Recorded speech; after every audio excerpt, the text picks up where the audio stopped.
ខ្ញុំចង់ឲ្យអ្នកទាំងអស់គ្នាបានស្គាល់ពី NICC ជាមុនសិនខ្ញុំជឿថាអ្នកទាំងអស់គ្នានៅក្នុង meeting នេះភាគច្រើនប្រហែលជាស្គាល់ហើយថា NICC មាន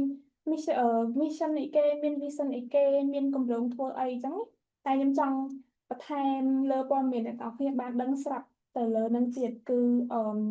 ដោយសារតែវគ្គបណ្ដុះបណ្ដាលនេះត្រូវបានគ្រប់គ្រងហើយនឹង implement ជាពិសេសដោយ NICC អញ្ចឹងហើយយើងមកស្គាល់ថា NICC ជាអីទាំងអស់គ្នាមែនតើNICC ជាកន្លែងមួយដែល provide នៅ business training provide នៅ mentoring សម្រាប់ startup ឬក៏អ្នកដែលគាត់មាន idea តាក់ទងជាមួយនឹង startup ឬក៏ innovation អីហ្នឹងគាត់អាចមកសិក្សាពី NICC បានហើយ mission របស់ NICC ហ្នឹងគឺបង្កើតឱកាសសហគ្រិនភាពនិងលើកកម្ពស់ការបង្កើតការងារសម្រាប់សហគ្រិនអឺសម្រាប់និស្សិតនិងអ្នកទាំងអស់គ្នាដែលចង់ក្លាយជាសហគ្រិនឬក៏ចង់បង្កើត startup គឺអាចចូលរួមនៅក្នុង NICC បានអញ្ចឹងចូលមកកាន់គម្រោងយើងវិញគម្រោងរបស់យើងមានឈ្មោះថា Dynamic Project ដោយគម្រោងនេះ support ដោយ Child Fund Korea Wonder International ក៏ដូចជា Koika ហើយអ្នកដែល operator ហ្នឹងគឺ NICC ដូចខ្ញុំបាននិយាយមុនហ្នឹងអញ្ចឹងហើយគម្រោងរបស់យើងនេះមានថវិកាសរុបដល់ទៅ2.45លានសម្រាប់គម្រោងចាប់ពីឆ្នាំ2025នេះរហូតដល់ឆ្នាំ2027ដែលគោលដៅទាំងមូលនៃគម្រោងហ្នឹងគឺជំរុញឲ្យមាន startup ក៏ដូចជា opportunity ផ្សេងៗសម្រាប់ agricultural sector ហើយ objective outcome របស់គម្រោងគឺចង់ពង្រីកឱកាស startup របស់យុវជននៅក្នុងវិស័យកសិកម្មក៏ដូចជាបង្កើតការគ្រប់គ្រងដល់លក្ខណៈថាសកម្មភាពរបស់យុវជននៅក្នុងប្រទេសយើងផងដែរហើយចំពោះគម្រោងទាំងមូលគឺមានសកម្មភាពនិង project ជាច្រើន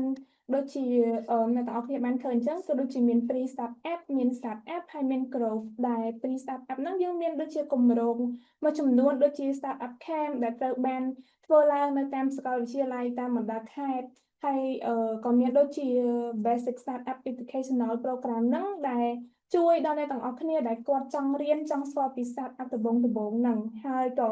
មានកម្មវិធីផ្សេងៗទៀតដូចជា startup competition incubation program ជាដើម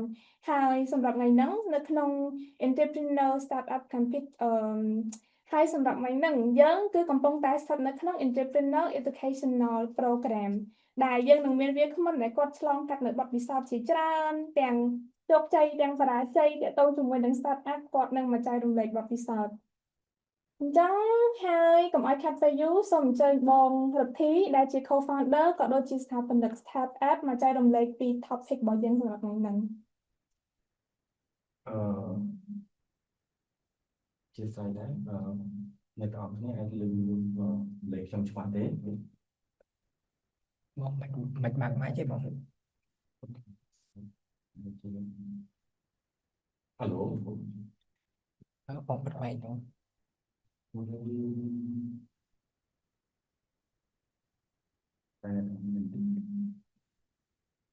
អូខេអញ្ចឹង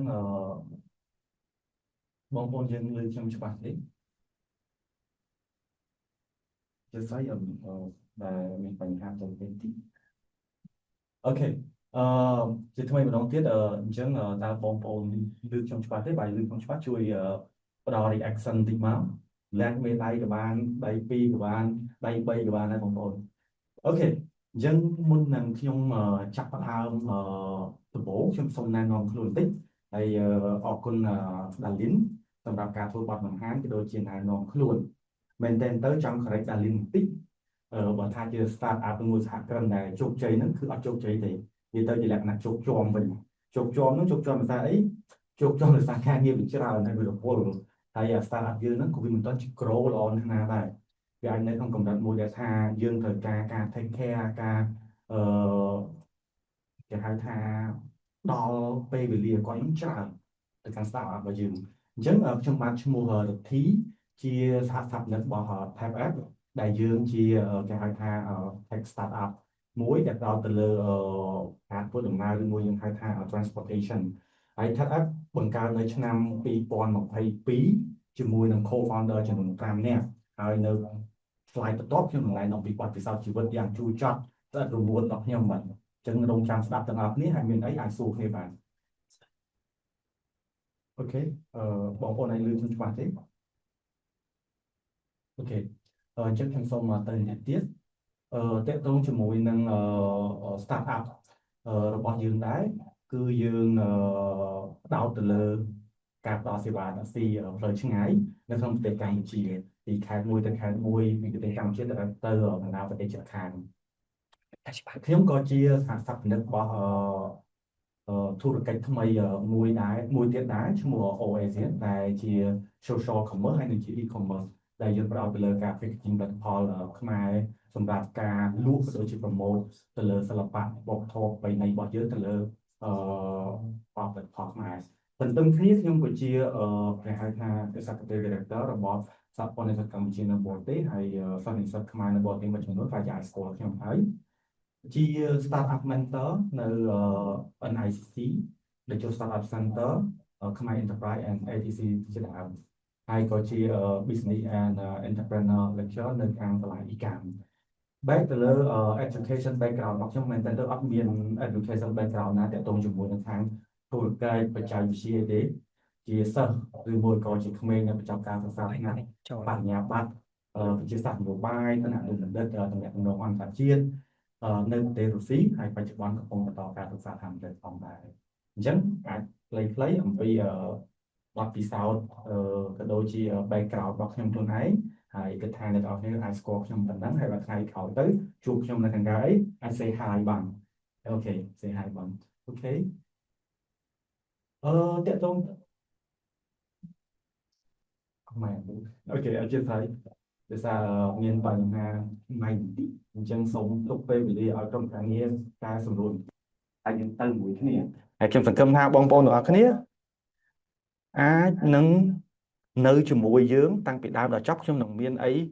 បន្ថែមជូនបងប្អូនហើយចង់ឲ្យ engage ជាមួយបងប្អូនទាំងអស់គ្នាហើយខ្ញុំសូមប្រើពាក្យបងប្អូននៅក្នុងកម្មវិធី training របស់យើងនេះដើម្បីឲ្យមានភាពរស់រវើកក៏ដូចជាដើម្បីឲ្យបងប្អូនអ្នកទាំងអស់គ្នានឹងមានអារម្មណ៍ថាវាមាន gap រវាង Wakeman ជាមួយនឹង audience អញ្ចឹងគឺយើងគិតថារៀនទាំងអស់គ្នាអញ្ចឹងណាសប្បាយអូខេ objective នៅក្នុង training នេះមែនតើយើងផ្ដោតទៅលើ3ចំណុចទី1តកតងជាមួយនឹង idea របស់បងប្អូនហើយខ្ញុំគិតថាក្តីសម័យវាគួរខ្លាចទៅជារឿងពិតមិនមែនក្តីសម័យនៅតែជាក្តីសម័យពពកនៅតែជាពពកវាអាចចេញជាភ្លៀងណាអញ្ចឹងមកថាក៏ពពកអាចចេញជាភ្លៀងវាជារឿងដែលល្អអូខេអញ្ចឹងយើងចង់ឲ្យ idea របស់បងប្អូនដែលមានក្តីសម័យយូរណាស់មកហើយអត់ហ៊ានប្រឡូកក្នុងធុរកិច្ចឬមួយការបំពេញការងារផ្សេងហ្នឹងអាចចាប់ផ្ដើមគិតឡើងវិញដើម្បីអាចខ្លាចទៅជាការពិតទន្ទឹមគ្នាយើងក៏ជជែកគ្នាជាមួយគ្នាហើយខ្ញុំនឹងអាចបើកបង្ហាញអំពីបញ្ហាប្រឈមណាមួយដែលយើងឃើញនៅក្នុងសង្គមរបស់យើងហើយយើងអាចច្បិចអាបញ្ហាតូចទាំងអស់ហ្នឹងខ្លាចទៅជាគំនិត idea very simple មែនតើបានន័យថារឿងខ្លះវាជាគំនិតតូចទេដែលយើងមើលអត់ឃើញតែយើងអាច turn វាទៅជាកាន់ជា business idea បាន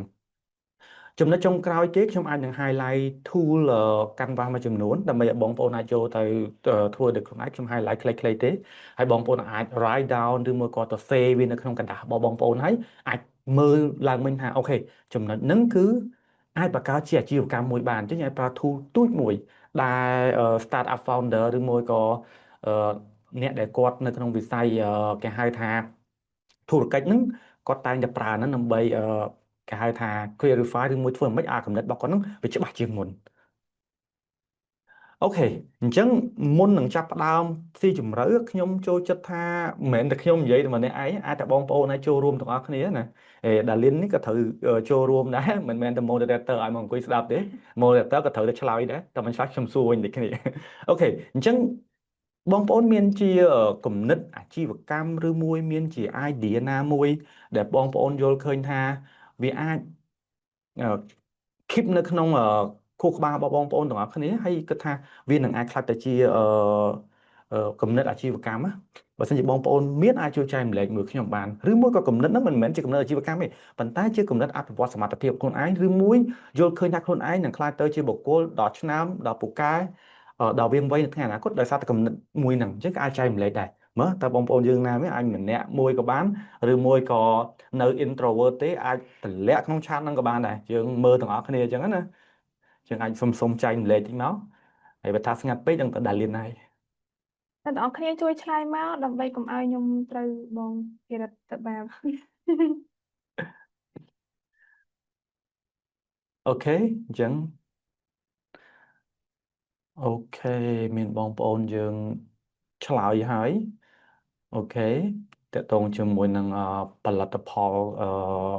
ក្នុងស្រុកល្អមែនទែនបច្ចុប្បន្ននេះគឺជាពេលវេលាដ៏សមស្របជាពេលវេលាដ៏ល្អជាពេលវេលាគេហៅថា golden time ណាប្រាប់ពេលវេលាមាសដែលបងប្អូនសម្រេចចិត្តក្នុងការធ្វើអាជីវកម្មណាមួយទាក់ទងជាមួយនឹងផលិតផលក្នុងស្រុកព្រោះបញ្ហាវាតែងតែមានឱកាសអញ្ចឹងសម្រាប់ធុរកិច្ចជនគាត់គិតថាបញ្ហាគឺជាឱកាសបានន័យថាម៉េចក្នុងពេលដែលយើងកំពុងតែមានបញ្ហាជាមួយនឹងប្រទេសជិតខាងរបស់យើងអាចច្បិចអានឹងធ្វើជាឱកាសបានច្បិចអានឹងធ្វើជាឱកាសដូចជាយើងអាចលក់ផលិតផលយើងអាចអឺពូនជ្រុំបង្កើតអ្វីដែលថ្មីចូលទៅដល់ក្នុងសង្គមរបស់យើងសម័យមើលថាយើងអាចធ្វើទឹកពេញប៉ោះតែមួយទូចទេនៅក្នុងប្រទេសយើងទៅការមែនតើអ្នកលក់សាំងវិចនៅជុំវិញភ្នំពេញហើយមួយថ្ងៃគាត់លក់អស់សាំងវិចរាប់រយរាប់ពាន់គាត់ត្រូវការទឹកពេញប៉ោះប្រហែលអញ្ចឹងអានេះយើងក៏គិតមួយរឿងទឹកពេញប៉ោះយើងគិតពីរឿងអីទៀតយើងគិតពីរឿងក្រូចឆ្មាតើទឹកក្រូចឆ្មាគេត្រូវការប្រហែលទាំងអស់ហ្នឹងគឺសុទ្ធតែជារឿងជាឱកាសព្រោះហេតុអីយើងឈប់យកពីប្រទេសជិតខាងហើយប្រទេសជិតខាងមួយចំនួនរបស់យើងហ្នឹងយើងហៅតែនិយាយពាក្យនិយាយលេងណាផ្ទះលេខ2ផ្ទះលេខ3ហ្នឹងអូខេយើងចាប់ផ្ដើមផ្ដោតទៅលើការគ្រប់គ្រងផលិតផលក្នុងស្រុកយើងចាប់ផ្ដើមផ្ដោតទៅលើការឲ្យតម្លៃនិងគុណតម្លៃនៃអត្ថប្រយោជន៍នៃផលិតផលក្នុងស្រុកអានេះវាជារឿងដែលល្អមែនតើអូខេមានគំនិតច្រើនចុះមានបងប្អូនយើងណាអាចជួយបើកម៉ៃដើម្បីចែករំលែកបានទេជាជាងត្រប់តសារអញ្ចឹងណាចង់ឲ្យគ្នាយើងជួយចែករំលែកបងប្អូនយើងជួយចែករំលែកពេលខ្លះខ្ញុំរៀនពីបងប្អូនយើងវិញទាំងអស់គ្នាខ្ញុំរៀនពីបងប្អូនយើងដែរមិនដែរដាលីនអាចមានអីចែករំលែកខ្លះទេប៉ុន្តែខ្ញុំតើអត់មានអ្នកណាសួរខ្ញុំសួរដាលីនហើយសួរ moderator ហើយ ខ្ញុំឃើញ អឺ ក្នុងឆាតអូ អូខេ អូខេបងអាចនិយាយបានអី សួស្តីបង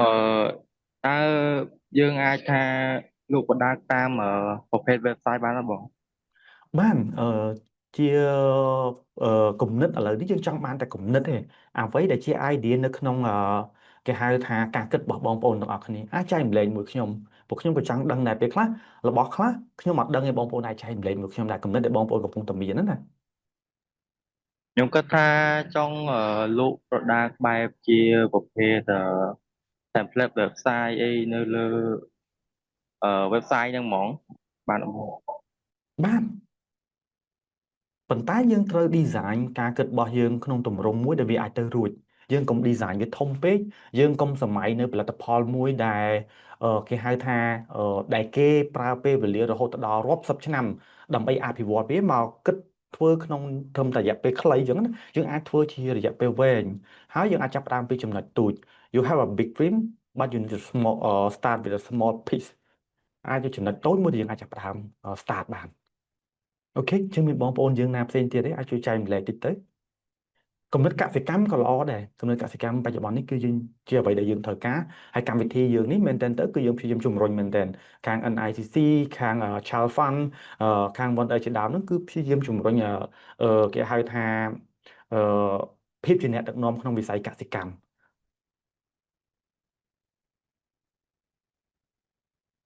អូខេចឹងតើមានទៀតទេអូខេខ្ញុំឃើញបងប្អូនយើងតម្លាក់នៅក្នុងអឺឆាតរបស់យើងនេះឃើញថាល្អមែនតើហើយខ្ញុំគិតថាគំនិតរបស់បងប្អូនអាចទៅរួចហើយបងប្អូនត្រូវការធីមការងារមកក្រុមដែលល្អបងប្អូននឹងអាចបង្កើតនៅ business idea ដែលល្អមួយជាមួយនឹងការចាប់ផ្ដើមរកចំណុចចាប់ផ្ដើមឲ្យឃើញអ្វីដែលសំខាន់គេគឺរកចំណុចចាប់ផ្ដើមឲ្យឃើញបាទអូខេអញ្ចឹងខ្ញុំសូមទៅslide បន្ទាប់ទៀតអញ្ចឹងខ្ញុំសូមនិយាយពីរឿងខ្លួនឯងហើយពេលខ្លះទៅការនិយាយពីរឿងខ្លួនឯងវាមិនគេហៅថាសប្បាយទាំងស្រុងទេវាមានភាពជូរចត់អីដែរអូខេអញ្ចឹងខ្ញុំសូមច្បិចនៅ start up ក៏ដូចជាធុរកិច្ចថ្មីរបស់ខ្ញុំមួយដំបូងដែលយើងចាប់ផ្ដើមបង្កើតនៅក្នុងឆ្នាំ2022ដែលមានឈ្មោះថា Tap App នៅក្នុងឆ្នាំ2022ខ្ញុំក៏ដូចជាសហស្ថាបនិករបស់ខ្ញុំចំនួន4រូបផ្សេងទៀតហ្នឹងយើងគិតឃើញអំពីបញ្ហាសង្គមមួយដែលបញ្ហាសង្គមហ្នឹងបាទបងប្អូនទាំងអស់គ្នាគឺឃើញដូចខ្ញុំដែរហើយអ្នកខ្លះធ្លាប់ឃើញទៀតប៉ុន្តែអត់ដឹងឬមកក៏ដែរចាប់អារម្មណ៍ ពេលដែលយើងទៅធ្វើដំណើរទៅតាមខេត្តđóពីដើមអត់ទាន់មានសេវាឡានក្រុងក៏ដូចជាប្រព័ន្ធធ្វើដំណើរនឹងល្អទេអញ្ចឹងម្នាក់គឺតែងតែប្រើប្រាស់សេវាតាក់ស៊ីឈ្នួលអញ្ចឹងតាក់ស៊ីឈ្នួលហ្នឹងអ្នកទាំងអស់គ្នាពីដើមដៃហ្នឹងគឺវាអត់មានជំរើសប៉ុន្តែសួរថាតាក់ស៊ីឈ្នួលហ្នឹងបានបង្កើតជាបញ្ហាមួយចំនួននៅក្នុងoperation របស់គាត់ឬមួយនៅក្នុងបប្រតិបត្តិការប្រចាំថ្ងៃរបស់គាត់អត់មានពេលដែលអ្នកទាំងអស់គ្នាបច្ចុប្បន្ននេះក៏នៅតែមានដែរអ្នកទាំងអស់គ្នាអាចទៅម្ដុំផ្សារថ្មីផ្សារអូអាស័យឬមួយក៏តំបន់មួយចំនួនអ្នកទាំងអស់គ្នាឃើញតកង់ឡានតាក់ស៊ីគាត់ចាប់ភ្ញៀវញ៉ៃរត់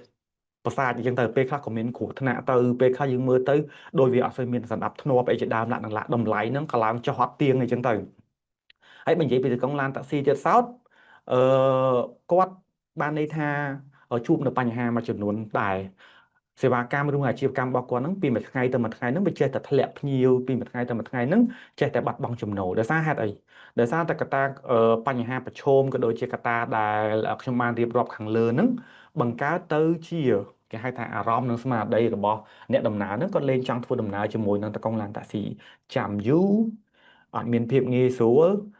ជិះតាក់ស៊ីទៅតាមខេត្តអមថាគាត់ឡានគាត់ដាក់បានតែ5នាក់គាត់ញុក10នាក់ថែមតែលីនមួយទៀត11នាក់អូខេថែមក្រុមការងារ2នាក់ទៀតបើមិនចឹងទេដាក់ក្រុមការងារ NICC លើដំបូលឡាន2 3នាក់ទៀតហ្នឹងទៅវាធ្វើឲ្យការដឹកការធ្វើដំណើរក៏ដូចជាការដឹកភ្ញៀវរបស់ពួកគាត់ហ្នឹងវាមានហានិភ័យមែនទែនគ្រោះថ្នាក់មែនទែនអញ្ចឹងអាកត្តាទាំងអស់ហ្នឹងហើយដែលខ្ញុំគិតឡើងវិញថាចុំបើសិនជាយើងមាន technology មួយដើម្បីជួយដោះស្រាយទៅលើបញ្ហាទាំងអស់ហ្នឹងតើវាយ៉ាងណាដែរក៏ប៉ុន្តែទន្ទឹមនឹងការគិតរបស់យើងវាដូចជាខ្សែបន្ទាត់នៃការចាប់ផ្ដើមអាជីវកម្មចឹងវាអត់ត្រង់ស្លូវាអត់ឲ្យគេហៅថា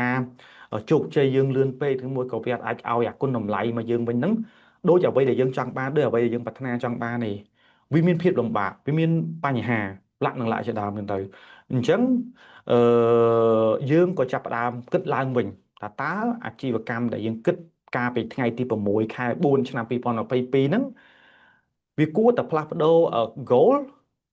ឬមួយក៏ផ្លាស់ប្ដូរផ្លូវយើងមានសិទ្ធិក្នុងការផ្លាស់ប្ដូរផ្លូវយើងអាចរក្សា goal តែបើសិនជា goal យើងឬមួយក៏គោលដៅរបស់យើងវាពិបាកពេកយើងអាចផ្លាស់ប្ដូរ goal ព្រោះអ្នករស់ស៊ីពេលខ្លះក៏តែនិយាយពាក្យមួយថារស់ស៊ីឲ្យលឿនលុកឲ្យកប់បន្ទាប់មកមើលថាវាទៅអត់បើវាមិនទៅទេដួលធ្វើរឿងអីមួយថ្មីហើយយើងរៀនពីបទពិសោធន៍ទាំងអស់ហ្នឹងអូខេអញ្ចឹងពេលដែលយើងឃើញអំពីបញ្ហាហើយយើងបានបង្កើតជា platform មួយដែលមានឈ្មោះថា Tap App ហើយបងប្អូនទាំងអស់គ្នាអាចចូលទៅលើ website របស់យើងដើម្បីមើលក៏បានដែរបច្ចុប្បន្នយើងមានweb app របស់យើងដែលជា product របស់ Tap App ហ្នឹងគឺ taptaxi.asian ហើយដែលជា product មួយដែលយើងអាចប្រើប្រាស់ការកក់តាក់ស៊ីផ្លូវឆ្ងាយនៅក្នុងប្រទេសកម្ពុជារួមទាំងការទទួលនិងការផ្ទេរនៅពលានយន្តហោះផងដែរបានន័យថា airport transfer ហ្នឹងពីពលានយន្តហោះទៅតាមខេត្តនានាក៏ដូចជាពីពលានយន្តហោះមកក្នុងក្រុងភ្នំពេញយើងផងដែរអូខេនេះគឺជាសេវាកម្មរបស់Tap App បច្ចុប្បន្នទេបច្ចុប្បន្នយើងមាន private taxi យើងមាន share taxi យើងមាន car rental និង moving service នេះយើងផ្ដោតទៅកាន់ការជួយ support ទៅដល់គេហៅថាអតិថិជនគោលដៅរបស់យើងឬមួយក៏ customer target របស់យើងដើម្បីអាច move ពួកគាត់ភ្ញៀវរបស់យើងភាគច្រើនគឺជាជនជាតិបរទេសអញ្ចឹងពេលខ្លះទៅគាត់ស្នាក់នៅក៏ដូចជារស់នៅរយៈពេលខ្លីបានន័យថាជា retire របស់គាត់នៅរយៈពេលខ្លីនៅប្រទេសជិតខាងរបស់យើងហើយគាត់ពេលខ្លះគាត់ចង់មកក្នុងស្រុកខ្មែរ retire រយៈពេល retire ឬមកគាត់សម្រាប់រយៈពេល2ខែអញ្ចឹងទៅអញ្ចឹងអានេះជាសេវាកម្មមួយទៀតដែលយើងអាចជួយ support ទៅកាន់ client របស់យើងបានអូខេកន្លែងនេះខ្ញុំអត់ចង់ឲ្យបងប្អូនទាំងអស់គ្នាយល់អំពីហេតុអីមិនត្រូវការជ្រើសរើស tab ទេប៉ុន្តែខ្ញុំចង់ឲ្យបងប្អូនយល់តែពី3កត្តាទេគឺទី1 vision mission និង goal ពីដើមដៃមានអ្នកជាច្រើនឬមួយក៏បុគ្គលជាច្រើនឬមួយក៏ជាអ្នកដែលមានបទពិសោធន៍គាត់យល់ឃើញថាពេលដែល tab ចាប់ផ្ដើមបង្កើតដំបូង tab គួរតែរក្សា goal របស់ខ្លួនឯងឲ្យរឹងមាំបន្ទាប់មកត្រូវតែមាន mission vision ឲ្យច្បាស់លាស់ពេលដែលយើង start up ដំបូងយើងគិតអញ្ចឹងដូចគ្នាយើងព្យាយាមបង្កើតហើយយើងព្យាយាមដាក់លក្ខខណ្ឌថាយើងត្រូវតែដើរទៅតាម vision mission និង goal របស់យើងតែជាក់ស្ដែងបរិបទក៏ដូចជាធុរកិច្ចវាអត់អាចទៅត្រង់បានទេអញ្ចឹងការបត់បែនក៏ដូចជាគេហៅថាបញ្ហាប្រឈម នឹងកត្តាផ្សេងហ្នឹងបានធ្វើឲ្យយើងផ្លាស់ប្ដូរ vision និង mission តែយើងរក្សា goal យើងដដែលអញ្ចឹងគ្រាន់តែ vision mission នេះខ្ញុំអាចនិយាយបានថាផ្លាស់ប្ដូរដោយกระดาษពេលខ្លះកែដូរទៅវិញដូរទៅមកទម្រាំតែដល់បច្ចុប្បន្នដែលយើងអាចមានស្ថិរភាពបាននៅទៅលើបេសកកម្មចក្ខុវិស័យរបស់យើងហ្នឹងមួយដែលអាចប្រើប្រាស់បានអូខេនេះគឺជាកត្តាដែលខ្ញុំអាចបង្ហាញទៅកាន់បងប្អូនទាំងអស់គ្នាថាសហគ្រិនភាពឬមួយក៏ការចាប់ផ្ដើមអ្វីមួយវាមិនត្រង់ដូចអ្វីដែលយើងគិតនឹងរំពឹងនោះទេវាមានការលំបាកវាមានទឹកភ្នែកជូរចត់អីជាដើមដាក់នៅក្នុងនឹងដែរដើម្បីអាចបង្កើតទៅជាធុរកិច្ចមួយដើម្បីអាចចូលទៅក្នុងទីផ្សារបានអូខេអញ្ចឹងមុននឹងខ្ញុំបន្តទៅតិចទៀតខ្ញុំចង់ឲ្យបងប្អូនរបស់យើងអាចគិតឡើងវិញសម័យឡើងវិញហើយកន្លែងនេះប្រហែលជាអាចស៊ីពេលបន្តិចប៉ុន្តែយើងអាចជជែកជាមួយគ្នាឲ្យពេញលេញហើយនឹងអាចពិភាក្សាគ្នាយើងចាត់ទុកថានេះដូចវេទិកាតុកមូលដោះស្រាយវិបត្តិណាអញ្ចឹងស្រាយនិយាយលេងទេដើម្បីបងប្អូនយើងអាចចូលរួមទាំងអស់គ្នាអញ្ចឹងយើងគិតថាបើសិនជា journey ដែលយើងបង្កើតឬមកក៏ផ្លាស់ប្ដូរអរិយាប័ត្រពីគំនិតរបស់យើងទៅជាសកម្មភាព start up បុគ្គលភាគច្រើនគាត់តែងតែធ្វើនៅកំហុសមួយចំនួនតែមិនមែនថាគាត់មិនអាចជោគជ័យទេក្នុងកលៈទេសៈណា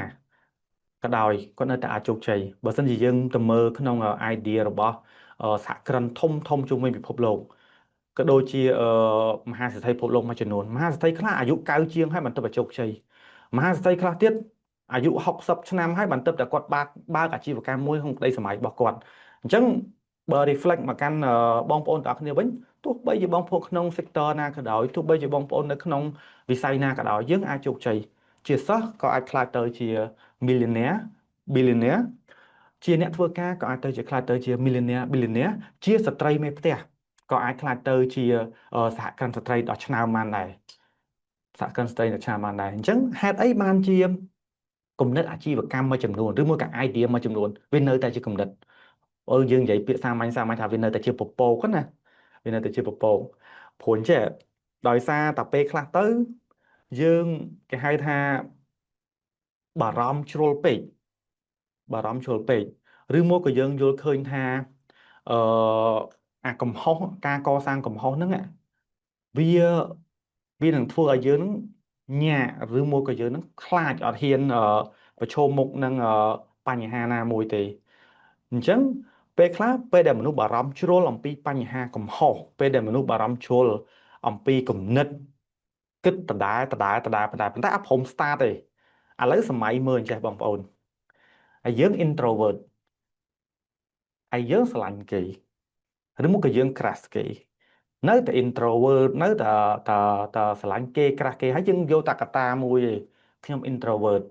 ហ្នឹងហើយឡៃតែ introvert ទៅ3ខែក្រោយឧទាហរណ៍ណាគេ crush ដាលីនហើយអត់ព្រមសារភាពឯងអាហ្នឹង3ខែក្រោយគេចូលទៅដឹងពុបដាលីនអូខេពុបចប់ឥឡូវគិតមើលថាបើសិនជាយើងអត់មានអាគំនិតបានន័យថាគំនិតរបស់យើងនឹងអត់ព្រមចេញជាសកម្មភាពបើសិនជាឧទាហរណ៍ថាចាប់អារម្មណ៍មួយ moderator យើងអីនេះក្នុងឆាតនេះផាច់ content គាត់សារភាពពឹបឧទាហរណ៍ណាអាហ្នឹងវានឹងធ្វើឲ្យគេហៅថាសកម្មភាពវាចេញជារូបរាង at least ទោះបីដែលអីគេដែលលីនគាត់មិនមកគាត់អាចថាអូគេយើងបានបញ្ចេញសកម្មភាពរបស់យើងហើយអញ្ចឹងដូចគ្នាដែរកំណត់អាជីវកម្មគឺកន្លែងហ្នឹងបងប្អូនតែគិតអូវិភាគអស់ហើយវិភាគតាំងពីនេះពីនោះអស់ហលីងប៉ុន្តែអត់ព្រមមានសកម្មភាពសោះអញ្ចឹងតើសំណួរសួរថាលទ្ធផលវានៅណាអូខេមួយវិញទៀតពេលខ្លះយើងរងចាំឲ្យខ្លួនយើងនឹងវា perfect ឲ្យ idea យើងនឹងវាល្អឥតខ្ចោះមុននឹងយើងចូលទៅក្នុងទីផ្សារមុននឹងយើងចាប់ផ្ដើមឧទាហរណ៍សម័យមើលថាអ្នកទាំងអស់គ្នាចង់សាងសង់អគារខុនដូកម្ពស់300ជាន់ឬមួយជាតកែនៃគេហៅថាម្ចាស់ខុនដូមួយ300ជាន់សួរថាវាអាចនឹងចាប់ផ្ដើមប៉ុបទៅ300ជាន់ហ្នឹងវាត្រូវការចាប់ផ្ដើម start អំពីចំណុច1 2 3 4 5ពេលខ្លះយើងយក idea សាមញ្ញមកធ្វើឧទាហរណ៍ថាយើងចង់បើកក្រុមហ៊ុន film ដែលមានតម្លៃ4 លានដុល្លារមនុស្សមួយចំនួនប្រហែលជាអាចនឹងប្រាប់យើងថាយើងត្រូវធ្វើ plan នេះ plan នោះ plan នេះឬមកក៏បង្កើតពីចំណុចនេះចំណុចនោះប៉ុន្តែអ្វីដែលសំខាន់គឺយើងខ្លួនឯងតើយើងរងចាំឲ្យវា perfect ហើយបើយើងចាប់ផ្ដើមឬមួយមិន បើរងចាំឲ្យ perfect ហើយឲ្យចាប់ផ្ដើមពេលខ្លះយើងនឹងខ្លាចព្រោះហេតុអីយើងខ្លាចជាមួយនឹងកត្តាផ្សេងទៀតដើម្បីបង្កើតក្រុម film បានណែទៅមានកាមេរ៉ា$10,000ណែទៅមានក្រុមជំនាញនេះជំនាញនោះបូកចុះបូកឡើងជួលទីតាំងអីផ្សេងបូកចុះឡើងអូខេអ្នកឯងត្រូវចំណាយដំបូងហ្នឹងគឺមាន$50,000បានអាចចាយចេញបានដើម្បីធ្វើក្រុមហ៊ុន film នឹងមួយអីចឹងទៅអញ្ចឹងគាត់ថាយើងឃើញអាតួលេខហ្នឹងខ្លួនឯងហ្នឹងយើងភ័យខ្លួនឯងបាត់ហើយដូចឧទាហរណ៍ករណីមិញអញ្ចឹងម្ល៉េះទៅរងចាំថាឯងបានខ្លួន perfect ហើយបើសារភាពទៅគេអាហ្នឹងក៏មិនកើតដែរសារភាពទៅសិនបើថាខ្វះខាតអីកែតាមក្រោយអូខេចំណុចទី3ពេលខ្លះយើងអត់ច្បាស់ជាមួយ idea របស់យើងឃើញគេជោគជ័យឬមួយក៏ឧទាហរណ៍ថាឃើញអាជីវកម្មហ្នឹងគេលក់បានប៉ុន្តែយើងអត់គិតអំពីកត្តាគេហៅថាខាងក្នុងរបស់គេនឹងគេធ្វើវាមិនខ្មិចទេជើងសពេចសពិលអានេះបន្តិចសពេចសពិលអានោះបន្តិចអត់ច្បាស់ដល់ពេលអត់ច្បាស់អញ្ចឹងវាពិបាកហើយពេលដែលខ្ញុំនិយាយកន្លែងនេះខ្ញុំនៅ slide បន្ទាប់ខ្ញុំនឹងជំរាបបងប្អូនថាពីកាលដែលខ្ញុំចាប់ផ្ដើមដំបូងហ្នឹងខ្ញុំក៏នៅក្នុងកត្តានេះដូចគ្នាដែរកត្តាទាំង3ខាងលើគឺមានខ្ញុំដូចគ្នាអូខេចំណុចទី4 overthinking ពេលខ្លះយើងរវើរវាយជ្រុលវិភាគនេះវិភាគនោះទីផ្សារនេះអត់មានទេទីផ្សារនោះអត់មានទេរហូតដល់ថ្នាក់អាទាំងអស់ហ្នឹងការវិភាគទាំងអស់ហ្នឹងវាជា condition ឬមួយក៏វាជាយើងអាចនិយាយពាក្យមួយម៉ាត់បានថាវាជាលក្ខខណ្ឌពេលខ្លះយើងដាក់លក្ខខណ្ឌនៅខ្លួនឯងដូចខ្ញុំឧទាហរណ៍នៅ mission vision របស់ខ្ញុំអញ្ចឹង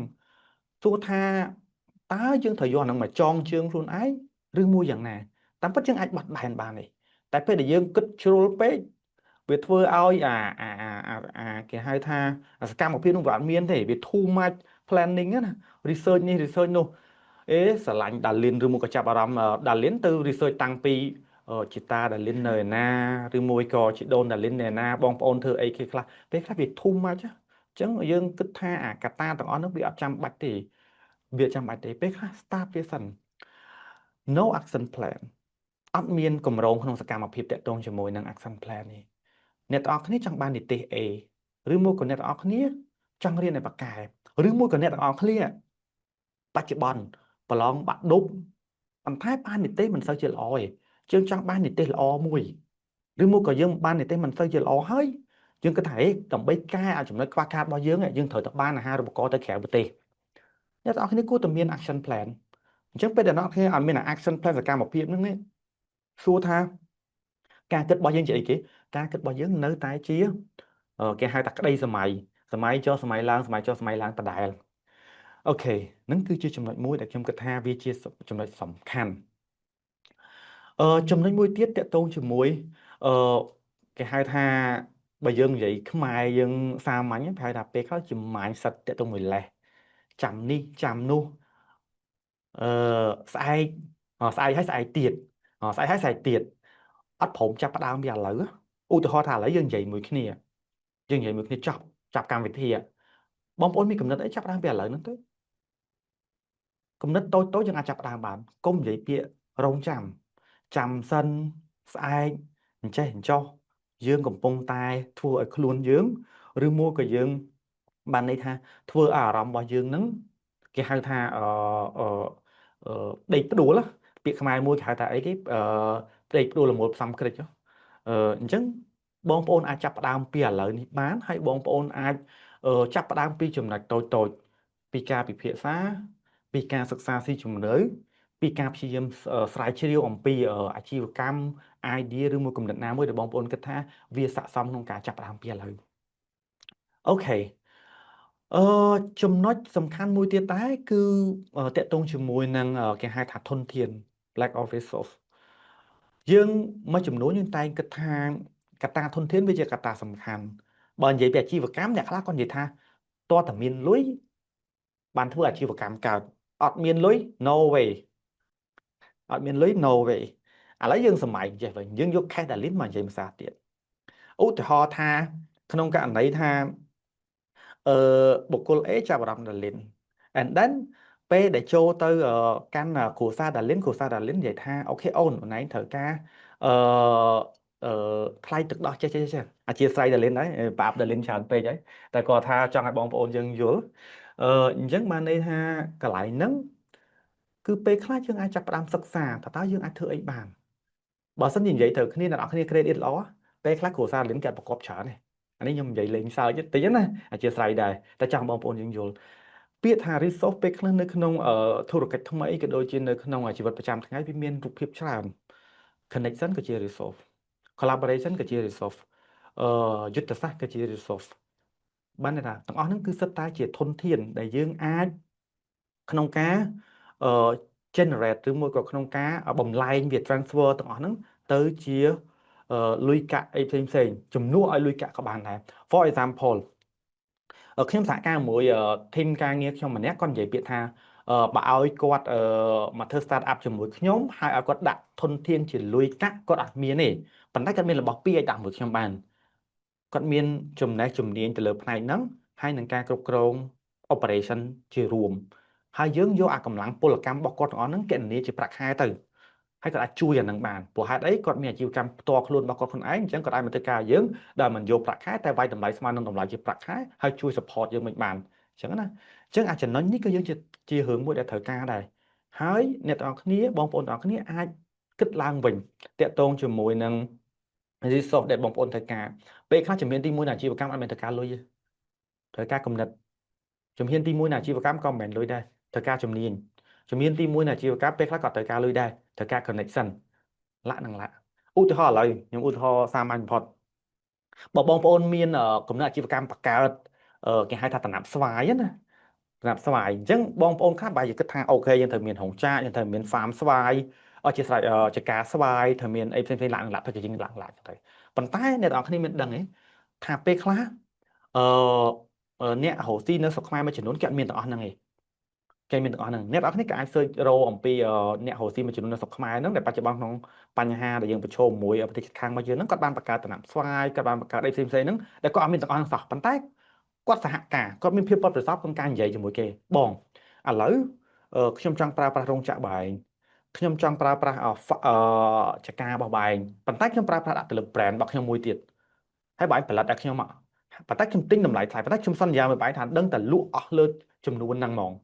ឡាក់នឹងឡាក់ចឹងអាភាពប៉ិនប្រសប់នៃការចរចាការ lobby របស់យើងណាយើងអាចធ្វើ brand មួយទៀតដ៏ល្អឧទាហរណ៍ bank មួយទៀតទៅកាន់ទឹកសុទ្ធបងប្អូនមានដឹងទេទឹកសុទ្ធនៅក្នុងស្រុកយើងមានទឹកសុទ្ធមួយចំនួនគាត់មានរោងចក្រខ្លួនឯងទេគាត់ជំនាញតែមួយគាត់គឺលក់អញ្ចឹងរូបមន្តសមាសភាព pH ស្តង់ដារប្រហែលគឺរោងចក្រគេធ្វើទាំងអស់តែគាត់គឺជំនាញមួយគឺលក់ថ្នាំដុសធ្មេញស្អីផ្សេងៗនៅក្នុងទីផ្សាររបស់យើងទាំងអស់ហ្នឹងឯងគឺសិតតែបងប្អូនអាចបង្កើតបានអូខេចំណុចបន្ទាប់តាក់ទងជាមួយនឹងគេហៅថាអត់មាននរណាម្នាក់ឬមកក៏ពេលខ្លះទៅ co-founder ខ្លួនឯងដែល involve ជាមួយនឹងគំនិតអាជីវកម្មហ្នឹងមិនលះបង់ឬមួយក៏មិនអាចជួយយើងក្នុងការ check ឬមួយក៏ប្រាប់យើងថាអាជីវកម្មហ្នឹងវាមិនដែរហើយអាច involve ជាមួយនឹងអាជីវកម្មហ្នឹងបានអាចធ្វើអាជីវកម្មហ្នឹងជោគជ័យបានតែពេលខ្លះចំណុចនេះសំខាន់ជាងគេ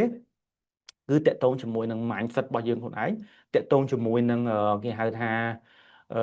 ការជំរុញពេលខ្លះវាមានចំណុចផាតទូចដែរបងប្អូនគឺតកតងជាមួយនឹងការធ្វើការងារក៏ដូចជា mindset របស់ co-founder ខ្លួនឯងអញ្ចឹងអ្នកដែល check ទៅលើ progress ឬមួយក៏ដំណើរការឧទាហរណ៍ថាឥឡូវយើងមាន co-founder 4នាក់អញ្ចឹងម្នាក់ហ្នឹងគឺគាត់ត្រូវតែនៅជាមួយនឹង idea ហ្នឹងហើយគាត់ជាអ្នក check ទៅលើ progress ហ្នឹងសំខាន់មែនតើដើម្បីតាមដានទៅវាដល់ណាបញ្ហាអីធ្វើការអីគាត់អាចផ្ដល់ជាតម្លៃគាត់អាចផ្ដល់ជា feedback ខ្លះហ្នឹងឡាអូខេចំណុចមួយក៏សំខាន់ដែរគឺ comfort zone នេះមានបងប្អូនយើងជាច្រើនជាពិសេសបងប្អូន Gen Z គាត់តែនិយាយពាក្យថាធ្វើការពិបាកអីចឹងទៅឡាក់1 2 3ចឹងទៅហើយបងប្អូនម្ចាស់សហគ្រាសឬបងប្អូនមួយចំនួនដែលគាត់ជា Gen X Gen Y ចឹងទៅគាត់ថាអូខេ Gen Z នេះ comfort ណាស់អីជាដើមឡាក់នឹងឡាក់អញ្ចឹងទាំងអស់នេះហើយបង្កើតទៅជារូបភាពមួយដែលយើងខ្លួនឯងត្រូវចេញពីចំណុចងាយស្រួលហ្នឹងហើយ comfort zone អ្នកខ្លះគាត់យល់ឃើញថា comfort zone គឺមានតែការ comfort zone នៅផ្លូវកាយទេ comfort zone ផ្លូវកាយ comfort zone ផ្លូវចិត្តគឺសុទ្ធតែជារឿងសំខាន់ តើយើងអាចចាប់ផ្ដើមក្រោកពីព្រលឹមបានអត់ចាប់ផ្ដើមរៀបចំការរស់នៅរបស់យើងបានអត់យើងចាប់ផ្ដើមចេញពីប្រាក់ខែ$700-800មក start up ខ្លួនឯងបានអត់ឡាក់ទាំងហ្នឹងទាំងអស់ហ្នឹងឯងគឺជា comfort zone ឧទាហរណ៍សាមញ្ញដែលយើងអាចប៉ះហើយនឹងឃើញដែលផ្ទាល់ហ្នឹងឧទាហរណ៍យើងគេងអញ្ចឹងដើម្បីខ្លាចទៅជាគេហៅថាបុគ្គលដែលសកម្មហើយនិងបុគ្គលដែលមានគោលដៅច្បាស់លាស់ពេលខ្លះយើងអាចរៀបចំការគិតតូចហើយរៀបចំ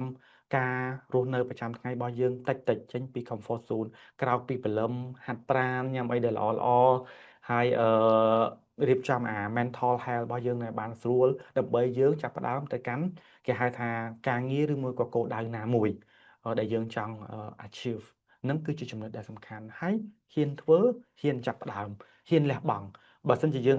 វិភាគស៊ីជម្រៅអីអស់ហើយយើងយល់ឃើញថាអូខេវាគ្រប់គ្រាន់សម្រាប់ឲ្យយើងចេញពីចំណុចហ្នឹងហើយយើងអាចចេញបានលាឈប់ធ្វើការប៉ុន្តែមិនមែនខ្ញុំមានន័យថាហេនិយាយចប់កម្មវិធី sharing ហើយលេងបងប្អូនទាំងគ្នា resign ទាំងអស់គ្នាចប់ហើយដែលលៀន resign ដែរហ្នឹងចាប់ប្រោយច្បាស់លាស់ខ្លួនឯងច្បាស់លាស់ខ្លួនឯងហើយចាំយើងសម្រេចចិត្តអូខេចំណុចចុងក្រោយគឺតាក់ទងជាមួយនឹងទំនុកចិត្តគេហៅថា low confidence ហ្នឹងគឺសំខាន់មែនតើទំនុកចិត្តឬមួយក៏ការផ្ដល់នៅគេហៅថាភាពជឿជាក់ទៅលើខ្លួនឯងវាជារឿងដែលសំខាន់ពេលខ្លះជឿជាក់តែខ្លួនឯងអាចធ្វើបានពេលខ្លះជឿជាក់តែខ្លួនឯងអាចផ្លាស់ប្ដូរបានពេលខ្លះជឿជាក់តែខ្លួនឯងអាចខ្លាចទៅជាបុគ្គលមួយដែលដូចទៅនឹង role model បើសិនជាបងប្អូនមាន role model ជាអ្នករស់ស៊ីបងប្អូនអាចទៅតាម role model ជាអ្នករស់ស៊ីបងប្អូនមាន role model ជាអ្នកដឹកនាំបងប្អូនទៅតាម role model ជាអ្នកដឹកនាំទាំងអស់ហ្នឹងវានឹងអាចធ្វើឲ្យបងប្អូនបង្កើតការគេហៅថា confidence របស់ខ្លួនឯងហ្នឹងកាន់តែល្អជាងមុនកាន់តែមានគេហៅថាភាពជឿជាក់ជាងមុនហើយអា confidence នេះទៀតសោតណាខ្ញុំគិតថាបើសម្រាប់បងប្អូនដែលឬមួយក៏បងប្អូនសិស្សនិស្សិតដែលចង់ចាប់ផ្ដើមអាជីវកម្មឬមួយក៏ចង់ចាប់ផ្ដើមផ្ដល់ទំនុកចិត្តទៅលើខ្លួនឯងណាពេលខ្លះយើងអាចស្វែងរកខ្លួនឯងឲ្យឃើញពេលខ្លះទៅមិនដឹងស្វែងរកខ្លួនឯងណាទេទៅគិរីរំផ្លេទៅបងប្អូនអាចจะស្វែងរកខ្លួនឯងក្មេងៗក៏តែនិយាយឬមួយបងប្អូនយើងក៏តែនិយាយមួយចំនួនគាត់ថាទៅរកខ្លួនឯងតើទៅរកនៅសៀមរាបអត់ឃើញបើរកធំពេញរត់ឃើញទេហើយបងប្អូនខ្លះទៀតតើទៅរកនៅសមុទ្រហេបើពួកម៉ាក់ខ្ញុំគាត់ថាទៅរកនៅផ្ទះម៉ែក្មេងហ្នឹងវារឿងមួយផ្សេងដែរដែលបងប្អូនអាចស្វែងរកខ្លួនឯងឲ្យឃើញហើយអាចបន្ថែមគុណតម្លៃរបស់ខ្លួនឯងគ្មានណាយល់ពីយើងជាងយើងទេខ្ញុំអាច highlight កន្លែងនេះដែរថងខ្ញុំបានអានឯកសារមួយគេនិយាយអំពីគេហៅថា mental health សុខភាពផ្លូវចិត្តគេនិយាយថាអាភាព confident ណាវាសំខាន់ណាស់លើសុខភាពផ្លូវចិត្តអ្នកដែលអត់សូវមានអា confident នៅក្នុងខ្លួនច្រើនណាអាសុខភាពផ្លូវចិត្តរបស់គាត់ក៏រៀងបាត់បង់ដែរអញ្ចឹងពង្រឹងសុខភាពផ្លូវចិត្តរបស់ខ្លួនអញ្ចឹង confidence យើងក៏ឡើងតាមនឹងដែរសូម្បីតែរឿងខ្លះដូចយ៉ាងសូម្បីតែជួបមុខគេអត់ហ៊ាននិយាយអញ្ចឹងយើងព្យាយាមយើង try ហើយពីដើមដៃហ្នឹងខ្ញុំក៏ដូចបងប្អូនអស់គ្នាដែរមិនសូវជានិយាយដូចគ្នាដែរទេប៉ុន្តែពេលខ្លះយើងរៀនយើងអភិវឌ្ឍយើងទៅបានជា journey ពី idea ទៅកាន់ action ខ្ញុំអាចឲ្យ key កលឹះចំនួន3ទៅកាន់បងប្អូនយើងទាំងអស់គ្នាដែរគឺ key កលឹះទី1តកតងជាមួយនឹង refine ព្យាយាមគិតឡើងវិញយកអាហ្នឹងមកគិតឧទាហរណ៍ឥឡូវបងប្អូនមានគំនិតធ្វើដំណាប់ស្វាយបងប្អូនមានគំនិតធ្វើនំបង្កបងប្អូនមានគំនិតក្នុងការធ្វើត្រីសម្ងួតខ្ញុំឃើញនៅប្រទេសកូរ៉េពេលដែលខាង NICC គាត់រៀបចំកម្មវិធីធុរកិច្ចទៅក្រៅប្រទេសផ្សេងៗហ្នឹងហើយគាត់ខ្ញុំមានឱកាសតាមរយៈ NICC ទៅកូរ៉េដែរហ្នឹងគឺយើងបានទៅមើលឃើញធុរកិច្ចថ្មីជាច្រើនដែលគេនៅប្រទេសកូរ៉េហ្នឹងពេលខ្លះគេចាប់ផ្ដើមពីរឿងសាមញ្ញ simple ទៅក្នុងការបដោះគំនិតគេក្នុងធុរកិច្ចកសិកម្មអីចឹងណាពេលខ្លះគេចាប់ផ្ដើមគិតអំពីអាស្អីគេត្រីហ្នឹងណាគឺមកសម្ងួតទៅគេបកឲ្យស្អាតពេលខ្លះគេ clean សបកឲ្យស្អាតទៅមែនអ្នកប្រើប្រាស់ហ្នឹងកាន់តែងាយស្រួលក្នុងការញ៉ាំក្នុងការឲ្យផ្សេងអាហ្នឹងវាជាគំនិតមួយដែលយើងអាចទៅការគិតឡើងវិញដែរហើយពេលខ្លះបងប្អូនអាច define តទៅមួយចន្លោះប្រហោងនៃអាជីវកម្មណាមួយបងប្អូនទាំងអស់គ្នាជាពិសេសបរិះអ្នកទាំងអស់គ្នាដែលចាប់អារម្មណ៍ឯងពេលដែលយើងចូលទៅក្នុងបន្ទប់ទឹកណាអាកន្លែងអធិស្ឋានដែរខ្ញុំប្រើពាក្យនេះតិចទៅកន្លែងចានប្រគុណបត់ជើងតូចរបស់បរិះណាជាទូទៅពីមុនគឺមានតែរៀងកថាហ្នឹងឯង កថាសម្រាប់បត់ជើងតូចហ្នឹងឯងប៉ុន្តែចិនគាត់បានរកឃើញអំពីចំណុចមួយដែលចំណុចហ្នឹងគឺនៅរវាង product ផលិតផលហើយនឹងការប្រើប្រាស់ហេតុអីបានខ្ញុំនិយាយចឹងគឺចិនគាត់ឃើញថាពេលដែលបរិះគាត់បត់ជើងតូចហ្នឹងវាខ្ទាតអាទឹកហ្នឹងប្រឡាក់ខោប្រឡាក់អីរបស់គាត់ហ្នឹងទៅអញ្ចឹងកត្តានេះគឺជាចំណុចចន្លោះប្រហោងអញ្ចឹងចិនគាត់បានបង្កើតអត្តន័ព្យពេលយើងចូលបត់ជើងតូចអត្តន័ព្យមួយដើម្បីដាក់ចូលទៅក្នុងចានប្រគុណហ្នឹងពេលដែលយើងបត់ជើងតូចទៅពេលដែលទឹកវាទៅវាអត់ធ្វើឲ្យខ្ទាតទេវាអត់ធ្វើឲ្យខ្ទាតទេអាហ្នឹងជាគំនិតមួយនៃការភាពចន្លោះប្រហោងនៃការធ្វើ innovation ឬមួយការបង្កើតគេហៅកថាបត់ជើងតូចហ្នឹងមកអញ្ចឹងគាត់យកអាហ្នឹងមកបង្កើតជាគំនិត idea ហើយពេលដែលគាត់បង្កើតដំបូងសារស្ថាបនិករបស់គាត់ធ្លាប់គេហៅថាយកអាប្រទេសហ្នឹងទៅធ្វើការគេហៅថា pitch ឬមកក៏យើងអាចនិយាយថា present ឬមកក៏ធ្វើបទបង្ហាញឲ្យ investor ដើម្បីគាត់ស្ដាប់អំពីអា product ហ្នឹងហើយយកទិញឬមកក៏ដាក់ហ៊ុននៅក្នុងអាប្រទេសដាក់ក្នុងចានប្រគុណហ្នឹងប៉ុន្តែជាក់ស្ដែងទៅគឺអត់មានអ្នកគេចាប់អារម្មណ៍ទេអញ្ចឹងគឺចិនគាត់ចាប់ផ្ដើម implement អាហ្នឹងខ្លួនឯងគឺគាត់លក់ហើយពេលគាត់លក់ sell ចូលក្នុង market អ្នកប្រើប្រាស់គឺប្រើប្រាស់គេហៅថាការប្រើប្រាស់របស់គាត់កាន់តែល្អជាងមុនហើយការប្រើប្រាស់របស់គាត់កាន់តែងាយស្រួលអញ្ចឹងទៅអា product មួយប្រភេទហ្នឹងគាត់ថា